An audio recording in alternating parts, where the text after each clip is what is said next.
নমস্কার। আগের ভিডিওতে তোমাদেরকে আমি এই মা কালীটি এঁকে দেখিয়েছিলাম এবং আজকে আমি তোমাদেরকে কালার করে দেখাচ্ছি। প্রথমে পেন্সিল দিয়ে আঁকার পরে আমি এখানে স্কেচ পেন দিয়ে বর্ডার দিয়ে দিয়েছি যাতে তোমাদের বুঝতে কোনো অসুবিধা না হয় সেই জন্য। আর তারপরে আমি এখানে প্রথমে জবা ফুল দিয়ে শুরু করেছি।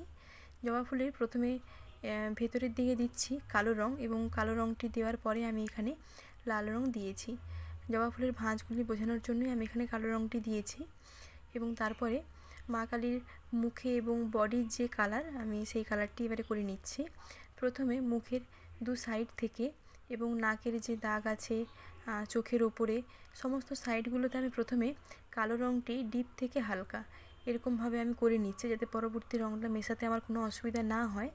সেই জন্য আমি এখানে প্রথমে কালো রংটি ডিপ থেকে হালকা করে নিচ্ছি এবং তারপরে আমি এখানে দিয়েছি ডিপ আকাশি রং এবং তারপরে যেটুকু অংশ ফাঁকা থাকবে পুরোটাতে আমি এখানে দিয়েছি আকাশি রং।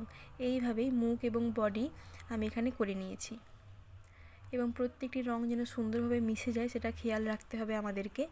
এবং আজকের ভিডিওটি এই পর্যন্ত থাকবে, পরবর্তী ভিডিওতে আমি বাকি রংটা দেখাবো। আর আজকের ভিডিওটি তোমাদের কেমন লাগলো অবশ্যই জানিও, আর যদি তোমাদের হেল্পফুল হয়ে থাকে তাহলে অবশ্যই কমেন্ট করে জানিও আর আমার চ্যানেলটিকে সাবস্ক্রাইব করে দিও এবং পরবর্তী কোন ভিডিও তোমাদেরটা দেখতে চাও আর সেটা আমাকে অবশ্যই জানিও, আমি চেষ্টা করব সেই ভিডিওটি তোমাদেরকে দেখানোর। আর আজকের ভিডিওটি এই পর্যন্ত, দেখা হচ্ছে পরবর্তী ভিডিওতে।